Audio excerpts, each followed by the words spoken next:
नमस्कार, डेली 24 भारत देख रहे हैं आप। मैं हूं आपके साथ साहिल धुलिया। बुलेटिन की शुरुआत करेंगे बड़ी खबर के साथ। एमईए प्रवक्ता रणधीर जायसवाल का बड़ा बयान सामने आया। विदेश मंत्री की ईरान के मंत्री से 3 बार बातचीत हुई, ऐसा बयान एमईए की तरफ से दिया गया है। तो शिपिंग की सुरक्षा पर भी चर्चा हुई है, ये बयान एमईए की तरफ से दिया गया है। भारत और ईरान के बीच द्विपक्षीय संबंधों को और सशक्त बनाने की दिशा में एक सकारात्मक कदम उठाया गया है। तो विदेश मंत्रालय के प्रवक्ता रणधीर जायसवाल ने बताया है कि हाल के दिनों में भारतीय विदेश मंत्री डॉक्टर एस जयशंकर और उनके ईरानी समकक्ष के बीच 3 बार बातचीत हो चुकी है। इन वार्ताओं का मुख्य फोकस क्षेत्रीय स्थिरता, व्यापारिक सुरक्षा और ऊर्जा क्षेत्र की चुनौतियों पर रहा। इजरायल, अमेरिका और ईरान के बीच चल रहा युद्ध 13वें दिन में प्रवेश कर चुका है। इस बीच जायसवाल ने स्पष्ट किया कि दोनों देशों के विदेश मंत्री के बीच ये बातचीत मौजूदा वैश्विक परिस्थितियों को ध्यान में रखते हुए है। भारत के लिए ईरान एक महत्वपूर्ण साझेदार रहा है, खासकर ऊर्जा आयात और क्षेत्रीय कनेक्टिविटी के मामले में। चाबहार बंदरगाह परियोजना जैसे प्रोजेक्ट्स इन संबंधों की मजबूती का प्रतीक है।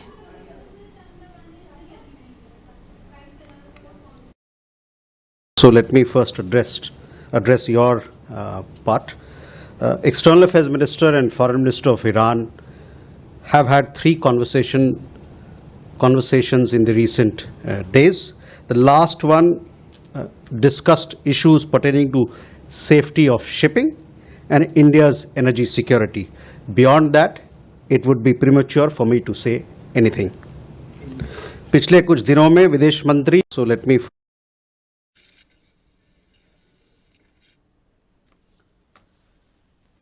तो शिपिंग की सुरक्षा पर भी चर्चा हुई है। ये बयान एमईए की तरफ से सामने आया। एमईए प्रवक्ता रणधीर जायसवाल का बड़ा बयान सामने आया। विदेश मंत्री की ईरान के मंत्री से 3 बार बातचीत हुई है, ये बयान एमईए की तरफ से दिया गया है।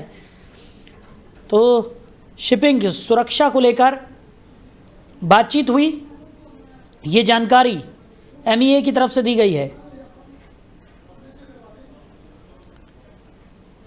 तो एमईए प्रवक्ता रणधीर जायसवाल का बड़ा बयान सामने आया है। विदेश मंत्री की ईरान के मंत्री से 3 बार बातचीत हुई।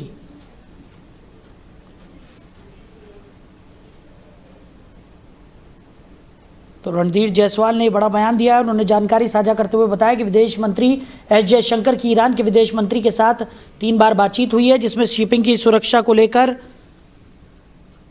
भी बातचीत हुई है। और 3 बार विदेश मंत्री एस जयशंकर की बातचीत ईरान के विदेश मंत्री से हुई है। तो एमईए प्रवक्ता रणधीर जायसवाल ने यह बयान दिया। और इसी खबर पर ज़्यादा चर्चा के लिए हमारे मैनेजिंग एडिटर रमेश ठाकुर जी हमारे साथ जुड़ गए।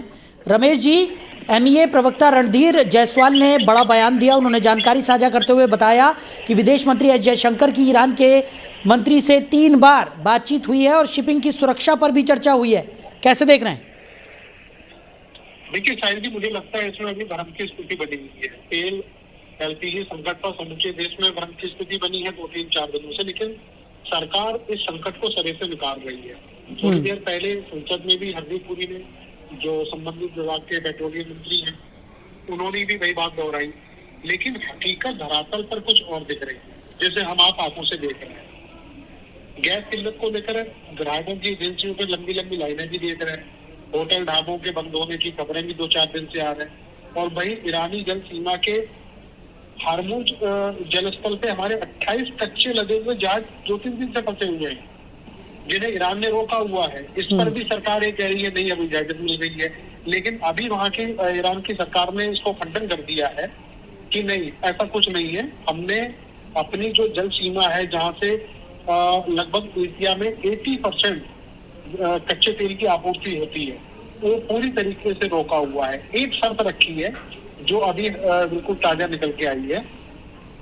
ईरान ने कई देशों के साथ शर्त रखी है कि जो अपने यहाँ इजराइल और अमेरिका के राजदूतों को भगाएगा, हटाएगा, दूतावास बंद करेगा, उनके लिए हम रास्ता खोल देंगे। ये बात बड़ी अटपटी सी लग रही है। अब इसमें अगर ऐसा होता है तो जाहिर सी बात है उस देश की जो लड़ाई है सीधे सीधे अमेरिका और इजराइल के साथ में बन जाएगी।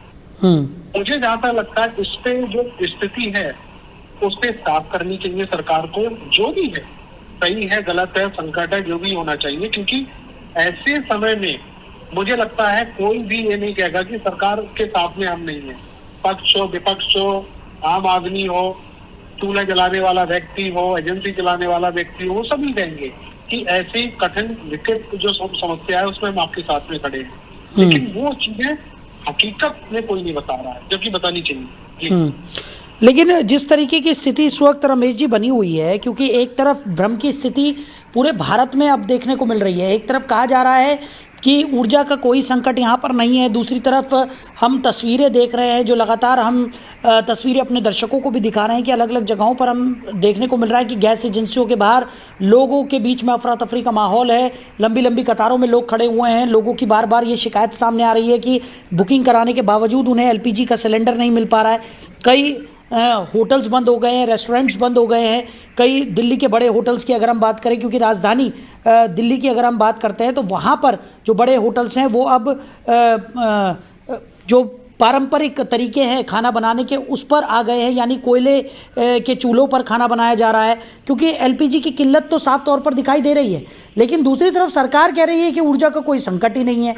अब एमईए की तरफ से जो बयान सामने आया उसमें भी ये कहा गया है कि विदेश मंत्री की वहाँ के विदेश मंत्री के साथ कई बार बातचीत हो गई है, यानी 3 बार उन्होंने बातचीत की है। शिपिंग की सुरक्षा को लेकर भी चर्चा हो गई है, लेकिन कोई समाधान निकलता हुआ दिखाई नहीं पड़ रहा है। नहीं, मुझे लग रहा है जो आपने सवाल करा, सवाल में आंसर भी आपने सब कुछ दे दिया। आप कह रहे हो कि एलपीजी की कोई दिक्कत नहीं है, ठीक है, हमने बात को मान लिया है, लेकिन फिर सरकार का ही तो आदेश है कि भाई अब जो सिलेंडर जो बुकिंग होगी वो 25 दिन से पहले नहीं होगी। तो फिर ये संकट ही तो दर्शा रहा है। भाई पहले तो क्या है, 12 दिन के 13 दिन के बाद में आप अपनी बुकिंग लो, दूसरे दिन आपके पास सिलेंडर घर पे आ जाता है। अब उसकी सीमा अवधि को बढ़ा दिया गया है। जाहिर सी बात है कि संकट है। और दूसरी चीज ये है कि यहाँ के हमारे विदेश मंत्री वहां के विदेश मंत्री से बात कर रहे हैं, तो डिपार्टमेंट भी अलग है, क्योंकि हरदीप पुरी ठीक उससे उनसे बात कर सकते हैं। लेकिन जो भी चलिए, ऐसे संकट में चाहे प्रधानमंत्री बात करें या कोई भी मंत्री बात करे, उसका समाधान सॉल्यूशन निकलना चाहिए, पहली बात। दूसरी बात यह है कि यहाँ पे कंफ्यूजन इतना पैदा कर दिया गया है कि यहाँ से कह रहे हैं कि हमारे मंत्री ने 3 मरतबा वहां से बात कर ली, लेकिन वहां से ये कहा जा रहा है कि हम किसी से बात ही नहीं कर रहे हैं, और खासकर उस कंट्री से बिल्कुल बात नहीं करेंगे जो इस समय प्रत्यक्ष अप्रत्यक्ष रूप से इजराइल और अमेरिका का साथ दे रहा है। क्लियर कट उन्होंने कह दिया है। जब उन्होंने क्लियर कट इस बात को कह दिया है तो फिर सवाल उठता है कि बात कैसे हो गई। अगर बात हुई है 3 मरतबा, तो एमई की तरफ से या विदेश मंत्रालय की तरफ से एक प्रेस कॉन्फ्रेंस करके देश को बताया जाना चाहिए कि हमारी इन मुद्दों पे बात हो गई है और ये समाधान निकला है। हमारे 3 दिन से 28 कच्चे लदे हुए जहाज इस समय इराकी जलसीमा में खड़े हुए हैं, जिसको होमोज जलडमरू स्थल कहा जाता है। अब वहां से लगातार ये अप्रोच की जा रही है, जो हमारे कैप्टन्स हैं, जो हमारे ईंधन लाने वाले जो वहां पे कर्मचारी हैं, वो भारत सरकार से बात करने के लिए उतावले हैं, और यहाँ से कोई भी संतुष्टिपूर्ण उनके पास कोई जवाब नहीं जा पा रहा है। अब ये स्थिति है कि नहीं, इसको भी तो आपको बताना पड़ेगा। ठीक है, आप अपनी सरकार की आलोचना नहीं करवाना चाह रहे हो, आपको किसी चीज को कोई क्रिटिसाइज नहीं करा। अरे भाई, विपक्ष भी इस बात को कह रहा है, पूरी जनता इस बात को कह रही है, अगर समस्या है तो है, हम आपके साथ में हैं, लेकिन कम से कम आप उस चीज पर स्वीकारो। तो एक तरफ आप चीजों में कटौती भी करते जा रहे हो और आप कह रहे हो कि नहीं, कोई संकट नहीं है। मैं तो कह रहा हूँ, जो अगर ये इस तरीके की बात कर रहा है वो आके गाजियाबाद में घूम ले, ज्यादा दूर भी ना जाए, दिल्ली में किसी कोने में चले जाओ और किसी गैस एजेंसी से पता कर लो भैया क्या सिलेंडर मिल जाएगा, वो कहेगा नहीं मिल पा रहा है। और ये होटलों की जो ताजा तस्वीरें आ रही, जिंदा तस्वीरें हमारे पास आ रही हैं। सबसे पहले बेंगलोर से खबर आई है कि ये बड़ा होटल, नामी होटल है, उन्होंने अपनी कैंटीन बंद कर दी। तो इस चीज को आप कैसे नकार सकते हो? ठीक, जो संकट है उसको मुझे लगता है इसको हटाना चाहिए। और सबसे बड़ी बात है, यहाँ पे एक चीज और करनी चाहिए, जो हम पारंपरिक तरीके से सालों से, सदियों से अपने पड़ोसी नेपाल, भूटान, बांग्लादेश, इन लोगों को जो हम लोग तेल, कच्चा तेल देते रहे हैं, तत्काल प्रभाव से रोकना चाहिए। सरकार ने कहा कि 25 दिन का हमारे पास तेल भंडार मौजूद है। मुझे लगता है इसकी अवधि और बढ़ानी चाहिए और इस समय ठीक, मतलब पहले अपनी चिंता करनी चाहिए, उसके बाद दूसरी चिंता करनी चाहिए। चलिए रमेश जी, हमारे साथ जुड़ने के लिए, इस तमाम चर्चा के लिए आपका बहुत शुक्रिया। तो MEA की तरफ से बयान सामने आया है जहां पे बताया जा रहा है कि विदेश मंत्री एस जयशंकर ने ईरान के विदेश मंत्री से बातचीत की है। 3 बार उनके बीच बातचीत हुई और उस बातचीत में विदेश मंत्री ने साफ तौर पर शिपिंग की सुरक्षा पर भी चर्चा की। तो आगे बढ़ेंगे, रुक करेंगे अगली बड़ी खबर का। लोकसभा में पेट्रोलियम मंत्री हरदीप पुरी का बड़ा बयान सामने आया। LPG सिलेंडर पर पैनिक होने की जरूरत नहीं है, ऐसा उन्होंने कहा। तो होर्मुज से 20% आवाजाही प्रभावित हुई है। कनाडा, नॉर्वे, रूस से ईंधन लिया जा रहा है। रोज LNG कार्गो आ रहे हैं, ऐसा हरदीप पुरी ने बयान दिया। तो LPG संकट पर केंद्रीय पेट्रोलियम मंत्री हरदीप पुरी लोकसभा में बयान देते हुए नजर आए। उन्होंने कहा कि भारत में क्रूड सप्लाई सुरक्षित है। उन्होंने कहा कि होर्मुज से 20% आवाजाही प्रभावित है। देश में अभी पर्याप्त गैस है। गैस सिलेंडर पर पैनिक होने की जरूरत फिलहाल नहीं है।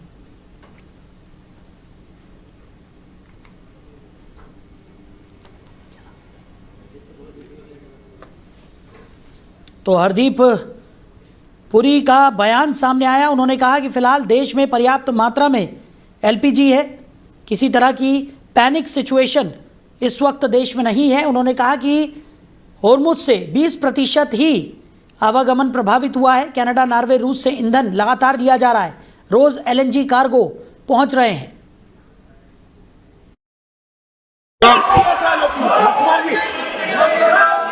Honorable Speaker, sir, I rise to inform.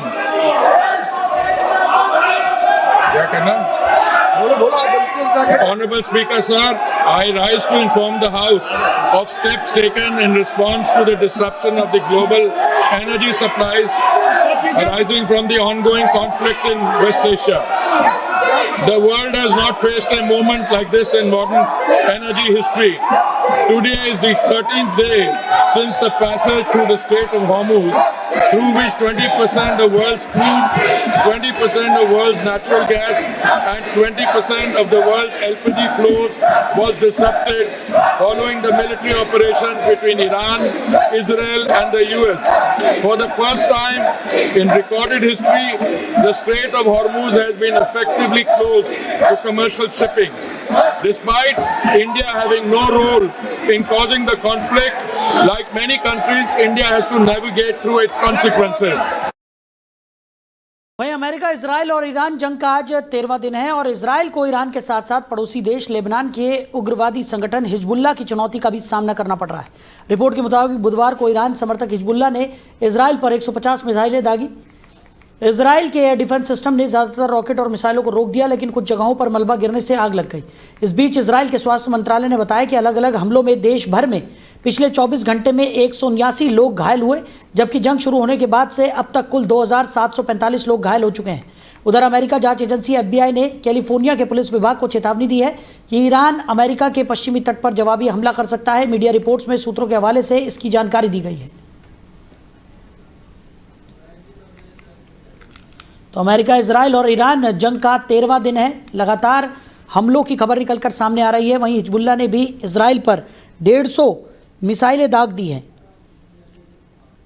ये खबर निकलकर सामने आ रही है कि हिजबुल्लाह की तरफ से भी ईरान पर मिसाइल दागी गई है और हिजबुल्लाह भी अब इजराइल पर हमले करने से रुक नहीं रहा है।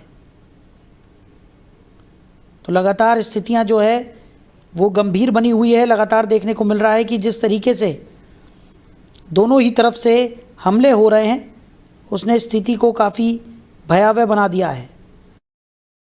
वहीं ईरान और मध्य पूर्व में गहराते तनाव को देखते हुए भारत सरकार ने कूटनीतिक और रणनीतिक मोर्चे पर एक बड़ा कदम उठाया। ताज़ा हालातों पर पैनी नज़र रखने और भारत के राष्ट्रीय हितों को सुरक्षित करने के लिए केंद्र सरकार ने 3 केंद्रीय मंत्रियों की एक उच्च स्तरीय विशेष समिति का गठन किया है। इस अहम कमेटी की कमान केंद्रीय गृह मंत्री अमित शाह को सौंपी गई है, जो सीधे प्रधानमंत्री कार्यालय के साथ समन्वय कर हालातों की निगरानी करेंगे। सूत्रों के मुताबिक गृह मंत्री अमित शाह के अलावा इस कमेटी में विदेश मंत्रालय और रक्षा वित्त मंत्रालय के शीर्ष मंत्रियों को भी शामिल किया गया है, जिसमें विदेश मंत्री एस जयशंकर और पेट्रोलियम मंत्री हरदीप सिंह पुरी भी शामिल हैं। ये कमेटी संकट से निपटने के लिए समन्वय करेगी। इस कमेटी का मुख्य उद्देश्य ईरान संकट के कारण उत्पन्न होने वाले किसी भी भू राजनीतिक और आर्थिक चुनौती से तुरंत निपटना है। खाड़ी देशों में इस वक्त लाखों भारतीय नागरिक भी काम कर रहे हैं। वहीं अमेरिका इजराइल की ईरान से जंग की वजह से देश भर में एलपीजी की किल्लत बढ़ती जा रही है। गैस सिलेंडर एजेंसियों के बाहर लंबी लंबी लाइनें लगी हुई हैं। इसके अलावा गैस सिलेंडर कालाबाजारी भी होने लगी है। बिहार में घरेलू गैस सिलेंडर 1,800 रुपये तक वसूले जा रहा है। वहीं मध्य प्रदेश में कमर्शियल सिलेंडर ब्लैक में 4,000 रुपये में बिक रहा है। इतना ही नहीं, कमर्शियल गैस सिलेंडर की सप्लाई पर रोक से होटलों और रेस्टोरेंट्स में इंडक्शन पर खाना बनाना शुरू कर दिया गया है। बाजार इंडक्शन में डिमांड भी बढ़ गई है। जयपुर के जयंती बाजार एसोसिएशन के अध्यक्ष ने बताया कि गैस सिलेंडर की सप्लाई नहीं होने से इंडक्शन चूल्हे की खरीदारी बढ़ी है। जयपुर शहर में 2,500 से 3,000 तक इंडक्शन चूल्हे की बिक्री होती थी, वो 50% बढ़कर 4,500 तक पहुंच गई है। इससे आगे इनके रेट पर 12 से 15% का इजाफा भी हो सकता है। वहीं देश में एलपीजी की उपलब्धता की बढ़ती चिंता के बीच ऑनलाइन शॉपिंग प्लेटफॉर्म पर इंडक्शन की मांग अचानक से बढ़ गई है।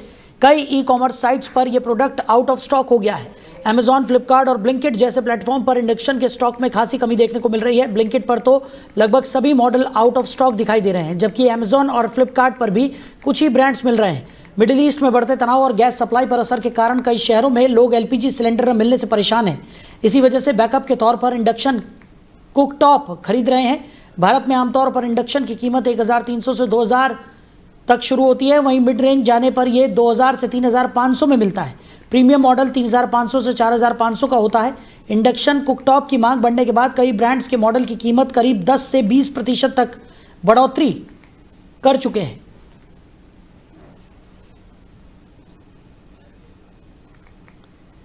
तो लगातार इंडक्शन की मांग बढ़ती हुई दिखाई पड़ रही है। देश में एलपीजी संकट के मद्देनजर अब इंडक्शन की मांग तेजी के साथ बढ़ती हुई दिखाई दे रही है। कई साइट्स पर तो इंडक्शन आउट ऑफ स्टॉक दिखाया जा रहा है। अलग अलग ब्रांड्स के इंडक्शन में उनकी कीमतों में बढ़ोतरी भी दर्ज की जा रही है।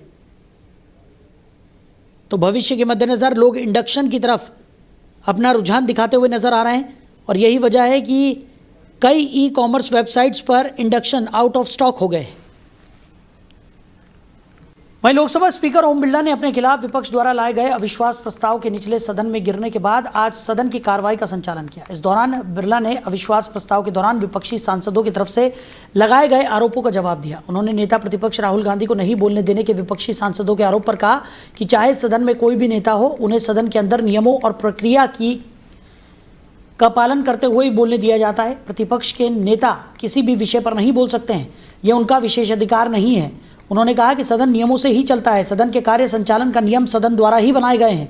ओम बिरला ने कहा कि सदन में जब भी लोकमत के किसी विषय का मुद्दा होता है, तो चाहे पीएम हो या मंत्रीगण हो, उन्हें नियम 370 के तहत अध्यक्ष से पूर्व अनुमति प्राप्त करनी होती है।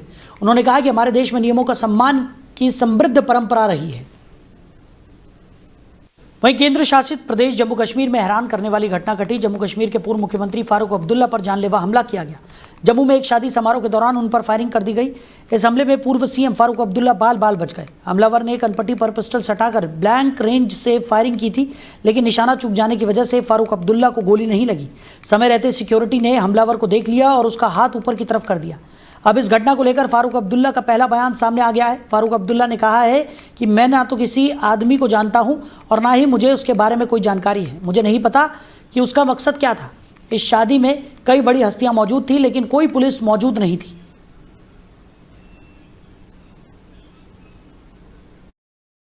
तरफ निकल ले। जो ही मैं उस मंडप से बाहर निकला तो मैं चल रहा था, इतने वक्त में मुझे कोई पटाखे की आवाज़ आई। तो मैं समझा ये कोई पटाखा किसी ने शादियों में डालते रहते हैं, तो मैं सोच सकता मेरे पास पटाखा यहाँ पड़ा हो। तो मुझे यहाँ कुछ गर्मी जैसी लगी और मुझे कुछ पता नहीं था। इतने वक्त में इन्होंने मुझे जल्दी जल्दी गाड़ी में बिठा दिया। जो इन्होंने मुझे गाड़ी में बिठाया तो मुझे कहने लगे, जनाब ये तो एक पिस्तौल था आपके इस इंसान के पास और इसने 2 गोलियां चलाई थी। दूसरी गोली में हमारे इनके जो हमारी सिक्योरिटी वाले भी हैं और दूसरे, उन्होंने क्या किया कि एक ने उसको हाथ बाजू से पीछे खींचने की कोशिश की तो उससे वो डिस्टेबलाइज हो गया। तो उसका जो पिस्तौल है वो ऊपर को चला गया। तो इतने वक्त में सिक्योरिटी वाले ने उस पिस्तौल को उसके हाथ को पकड़ लिया तो गोली चल दी थी। मैंने इतना ही सुना। उसके बाद यहाँ आके घर में मुझे कोई भी, न मैं इस आदमी को जानता हूँ न मुझे इस आदमी का कुछ पता है, बिल्कुल नहीं। वहीं पंजाबी गायक सिद्धू मूसेवाला हत्या मामले में बड़ा अपडेट सामने आया है। सुप्रीम कोर्ट ने आरोपी पवन बिश्नोई और जगतार सिंह की जमानत याचिका पर सुनवाई करते हुए दोनों आरोपियों को राहत दे दी है। कोर्ट ने पवन बिश्नोई और जगतार सिंह दोनों को जमानत दे दी है। जस्टिस विक्रम नाथ और जस्टिस संदीप मेहता की पीठ ने दोनों आरोपियों को राहत देते हुए जमानत दे दी है। दोनों पर 2022 में हुई सिद्धू मूसेवाला की हत्या की साजिश और उससे जुड़े मामलों में आरोप लगाए गए थे। पवन बिश्नोई और जगतार सिंह पर हत्याकांड में शूटरों को बोलेरो गाड़ी मुहैया कराने का आरोप लगा था और चार्जशीट में दोनों के तार बिश्नोई गैंग और गोल्डी बराड़ से जोड़े गए थे। इससे पहले साल 2023 में आरोपी पवन बिश्नोई और जगतार सिंह ने मनसा की स्थानीय अदालत में जमानत की अर्जी लगाई थी, लेकिन कोर्ट ने जमानत देने से इनकार कर दिया था। वहीं पवन बिश्नोई ने कोर्ट के सामने अपना पक्ष रखते हुए खुद को निर्दोष बताया था और दावा किया था कि मामले की जांच कर रही पुलिस उन्हें जबरन फंसाने की कोशिश कर रही है। वहीं दिल्ली के उत्तम नगर इलाके में होली के दिन हुए 26 वर्षीय युवक तरुण की हत्या के मामले में दिल्ली पुलिस ने विशेष जांच दल का गठन कर दिया है। अब इस पूरे मामले की जांच एसआईटी के जिम्मे होगी। जानकारी के मुताबिक एसआईटी जल्द ही उत्तम नगर थाने की पुलिस से केस की जांच अपने हाथ में लेगी। दिल्ली के उत्तम नगर में होली के दिन हुए 26 वर्षीय तरुण कुमार की हत्या के मामले में दिल्ली पुलिस ने अब तक 16 लोगों को हिरासत में लिया है। इस मामले में कुल 2 नाबालिगों को भी पकड़ा गया है।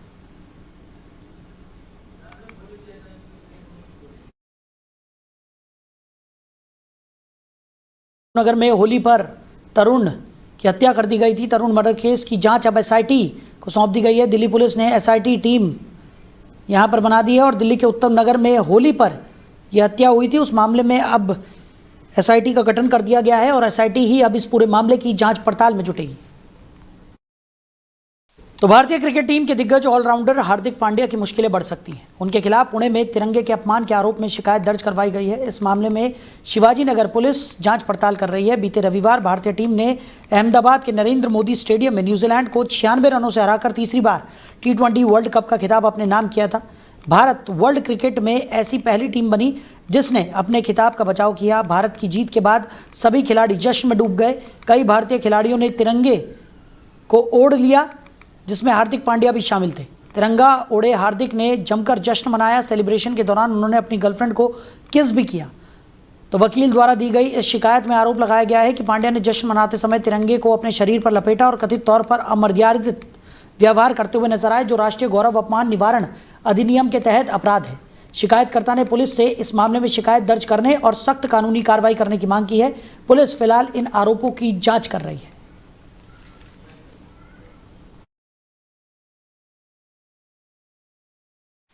तो फिलहाल इस बुलेटिन में मेरे साथ इतना ही। आप बने रहिए और देखते रहिए डेली 24 भारत। नमस्कार।